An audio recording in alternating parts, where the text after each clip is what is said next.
Hello and welcome back to another Tea Time with Meoni, the video series where I get to sit down and talk to you as if you were there watching me live, due to the fact I cannot live stream. So here we are again, and it's the 5th of March 2020. What an incredible time it has been since the last time I did one of these Tea Time videos. Most notably, we have had the Final Fantasy VII Remake demo been placed for public access on the PlayStation Store for free, and I have to tell you, my first impressions were quite different than what I feel now, but for the most part, I am completely hyped for that game, and I have pre-ordered the deluxe edition as a result of that. That is my own personal decision, and I understand why a lot of people choose not to pre-order content, especially considering what happens to it, as in, you know, you're giving them money essentially for something in development. We've had this discussion before,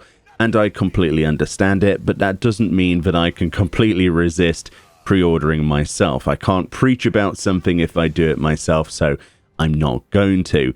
But essentially, Final Fantasy VII Remake does look, from what little we got to play, just the bombing mission intro for Final Fantasy VII, if you've ever played that, does feel, well, at least faithful to the original, and has enough new modern twists to make it a new game worth playing in addition to the original. I would still say that the original Final Fantasy VII on PlayStation is the best way to play that game. Same as I would say with Final Fantasy VIII before that got its, well, essentially re-release with some slightly changed graphic options, etc. for the Switch and PC recently.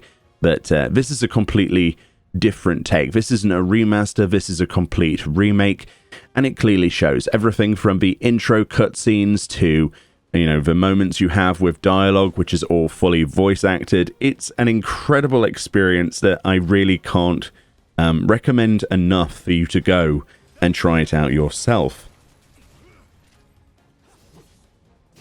A few of the actual concerns that I probably skipped over a little bit in my impressions video because it was live, much like I'm live here sat with you. I think I skipped over some of my apprehension about certain abilities. The normal mode difficulty does seem to have a few flaws in just a demo version. I've played the easy playthrough, the classic mode, which is locked to easy, and I've also played the normal mode playthrough, as you saw on that long play. And the difference between the different playthroughs, and I have since gone back and done another normal playthrough of the demo as well. It's not too long, it's just, you know, about an hour if you take your time, about half an hour if you're fast. And I have to say that it almost feels like the demo was developed around the idea of the classic and easy modes being the more accessible things. Now, I know that makes no sense because, yes, easy mode, it has to be more accessible. By that, I mean, it feels almost like everything was coded or built around that.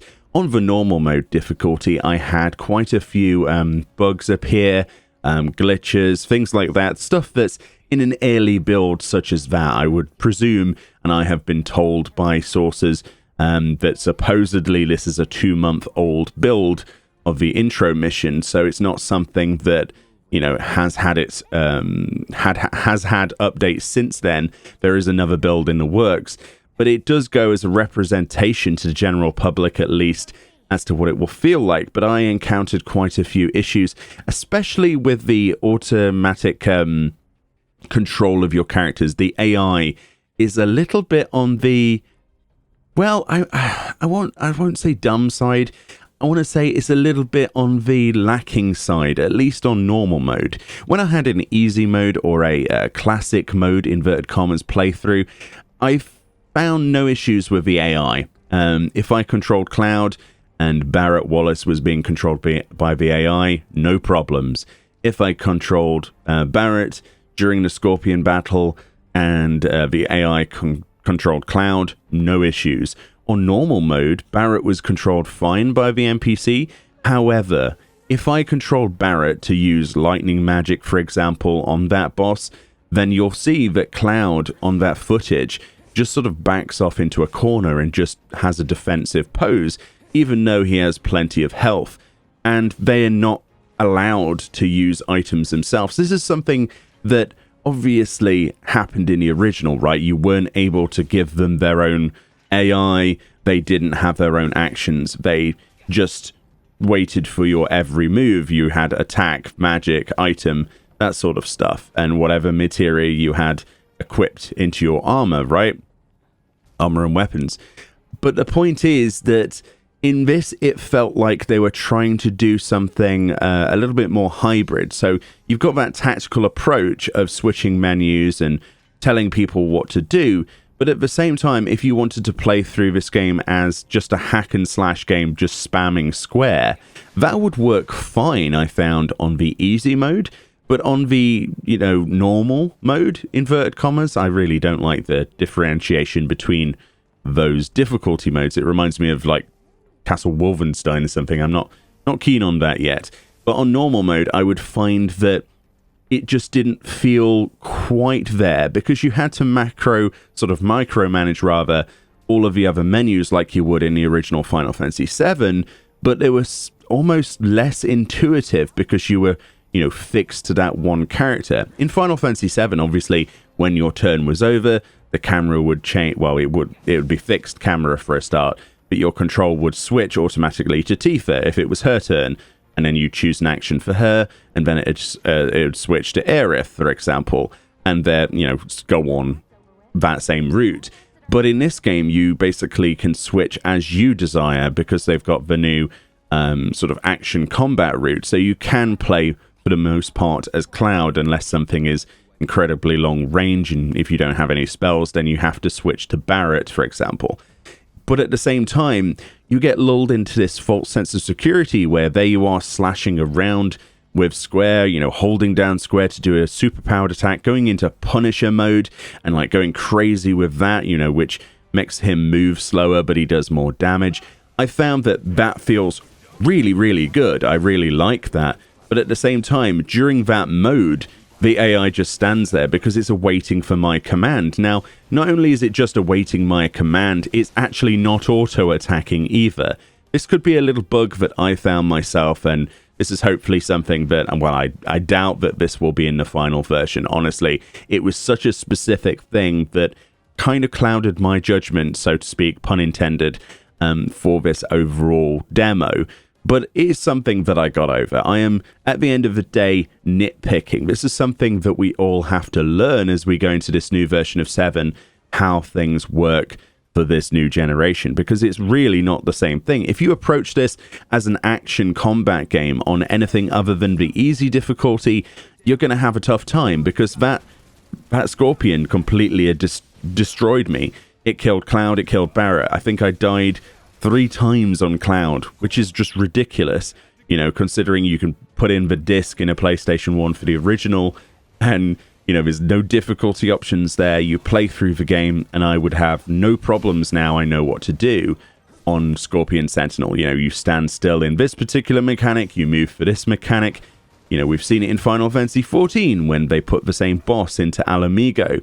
You move from this mechanic, you stand still for this mechanic, or you will get hit. That sort of thing. But in this, I didn't get that. The tells were a little bit small fonted. The screen fills with lights and pyrotechnics. And I found myself struggling to just experience the same thing as I did back then with the original Final Fantasy VII. And trying to incorporate a lot of the stuff I would usually use, like standing still or not using an action during his tail movements, etc., just didn't seem to work quite as well. So I don't know if that's just me, but I didn't see enough, at least as I was playing it live, to actually react in time to a lot of things or plan ahead. But at the same time, I thought that the AI controlling Cloud, if I switched to Barret, was subpar at best. But when I was controlling Cloud, Barret was actively auto-attacking, and I even noticed that he was using his overpower skill, which is where you tap the triangle to charge up your gun. You're reloading your Gatling gun, and then he unleashes the big attack. So he did all of that himself, which is quite interesting, but the same sort of love wasn't given to Cloud, and I suppose that's something I just have to approach it myself and learn how to do, and basically not only press square and mash my way through parts of the game, but also have you know, the L2 and R2 buttons selecting their actions and remember to actually use their abilities. But in the grand scheme of things, as you're actually fighting, it's so visceral, and the connection between those animations and attacks is glorious. You just want to hit the square. You want to like basically toggle between the abilities and just use square on Cloud, because you basically become addicted to the sound of each slash. It basically, the sounds of each of the swords clashing sounds almost identical to that of Advent Children, if you remember the final scene with Sephiroth in that movie. All of the swishing sounds of all the blades clashing, they've nailed that perfectly. It's so visceral and it's so impactful that you forget what you're doing. And that's a really positive thing. But at the same time, I do have to look at this game from a completely different perspective when it finally releases. And this demo has taught me that I cannot enter the game as either an action console, sort of third-person action game player, and I certainly can't enter this game as a a turn-based RPG freak like I am. You kind of have to remember both sides exist to actually get anywhere, and that's a real interesting sort of amalgamation of styles that is going to take a while for the community at large to get to grips with. And I've seen a lot of people negatively slam the game based on its combat system on various forums, but I do feel that we need more time with this, and the bombing mission really isn't a great example of how this all slots together, because we don't have access to anything other than attack, magic, and item. There's no materia access. We didn't get access to the summons, which, no doubt will change things dramatically. We didn't have, the materia system in Final Fantasy VII is the biggest thing, like, in the entire concept of that combat system. I mean, you learn early on in Final Fantasy VII that if you get the all materia and a lightning materia and you socket them together with a line visible, then that will do lightning damage to all enemies, for example. Or if it's just on its own, it will just do lightning damage to a single target. So you learn very early on what you can do. You can use cover, like a materia, to essentially stand in front of another ally so they don't get hit quite as hard. You can turn Cloud into a tank, rather. There are lots of things you can do with materia that made that game simple, but effective and addictive in terms of the tactical approach. You had builds that you could create for your character, and that's not something we had access to in the demo, obviously. But at the same time, if I remember playing Final Fantasy VII, that bombing sequence, we didn't have access to that stuff at all, as far as I remember either. So it was a very basic attack, potion, attack, don't attack, that sort of rhythm. So in many ways, it was very, very much like the original in terms of concept, but I think that they tried to spice it up a little bit with the action combat, which did work, but I'm still apprehensive. But yeah, going forward, I am still confirming that this is going to be a massive game. I'm really looking forward to it, and these are hurdles that I'm pretty confident that I can get over, but I'm not sure a lot of other people agree with me on that. A lot of people had, like I said, very mixed reviews for the demo, but it remains to be seen what happens. My only concern, as far as I can tell at the minute, is just the AI itself. Maybe a little bit more, maybe like I said on the demo when I played through that, maybe the option to select between an aggressive, passive, or defensive sort of stance for your allies would give you a better sort of thing to fall back on, other than them just standing in the corner and holding down the defend button, which irritates me no end.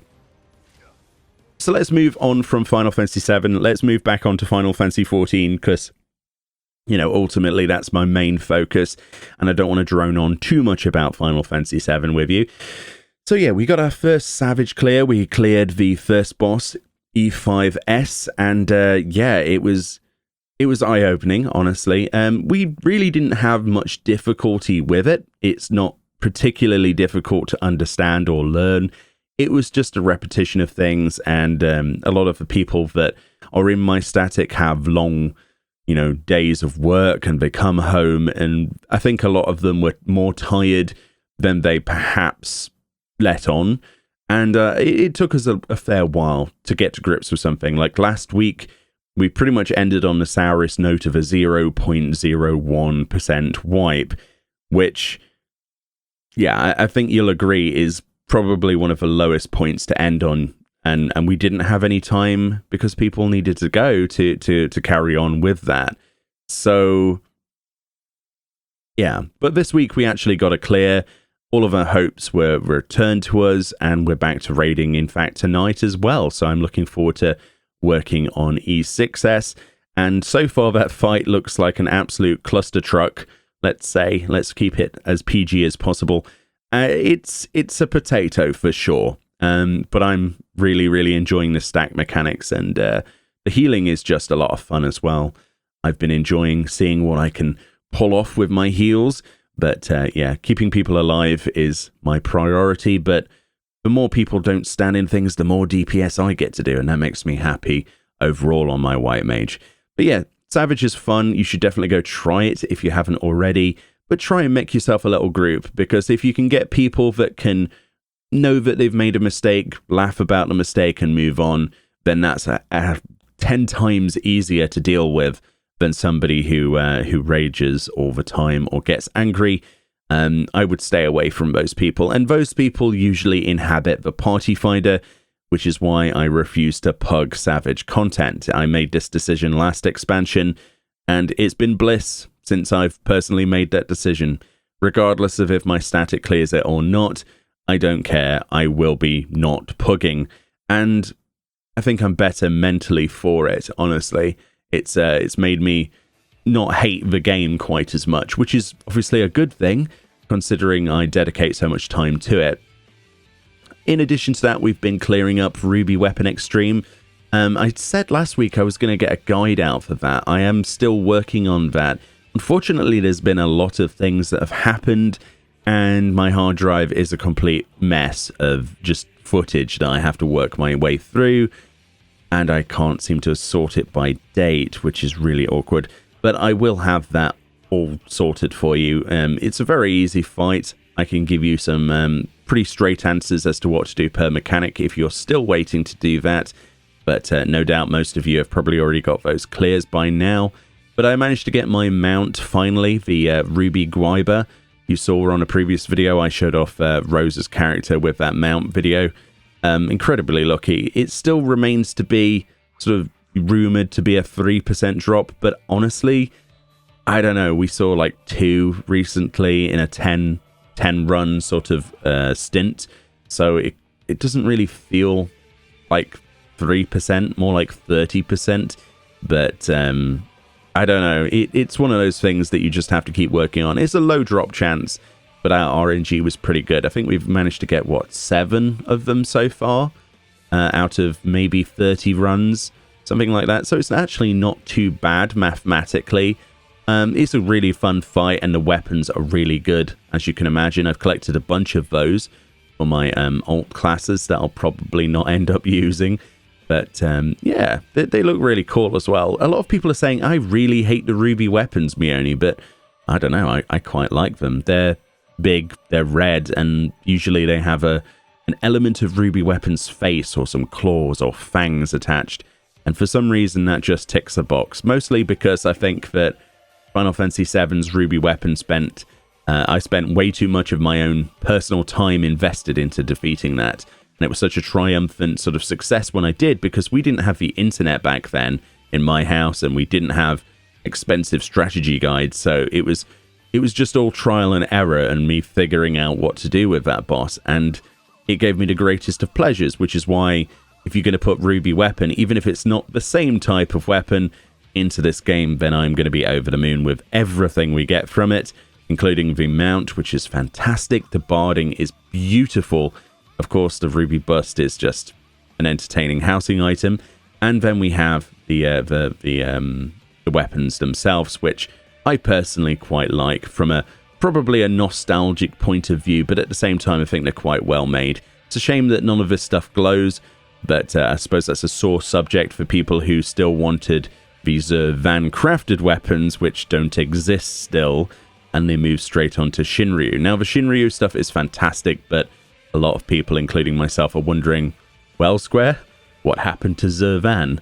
You know, but I suppose we'll just have to wait and see. Maybe there was an issue with that. Maybe they forgot. I don't know. Maybe we'll just have to ask Yoshi P at one of the Q&As like people usually do. At least that's better than questions about ERP, isn't it? Anyway, so let's move on to the final section of today's tea time. I wanted to talk about the Ishgard restoration, which I suppose will be coming, what is it, next week or the week after? It should be like next week, I think. Although there's no confirmation of that. I'm sort of leaning on next week being the Ishgard restoration stuff. But if I'm wrong, I'm wrong. But essentially, they have updated the special site today, the 5th of March, with one new picture added to the Ishgard restoration section, and that's of the lamb mount. Now, a lot of people have been looking at data mined images of this. It's no lie. We can talk about it. It's been spread across the entire internet for months. This is obviously not something that I made any videos on or even mentioned publicly, but now we can talk about it publicly because it's been publicly disclosed on this website.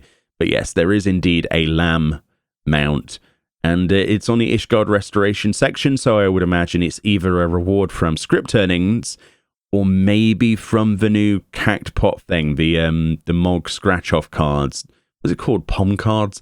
My mind is just a filter of destruction in a minute. I cannot remember anything. The scratch card minigame that's being added to the Ishgard restoration, probably off that or white scripts. So I'm looking. Oh well, there won't be white scripts. Well, there'll be Sky Builder scripts. So I'm looking forward to collecting that. I don't imagine it will be too difficult to get. Fingers crossed. Probably a bunch of RNG if it is on the scratch off tickets, but if it's from the scripts, then it's fairly easy to get stuff. The Sky Builder scripts at the moment, unless they add a new currency to that. The Sky Builder's tools and relic weapons aren't actually until 5.25. This is 5.21, I believe, or is it 5.12? I don't know.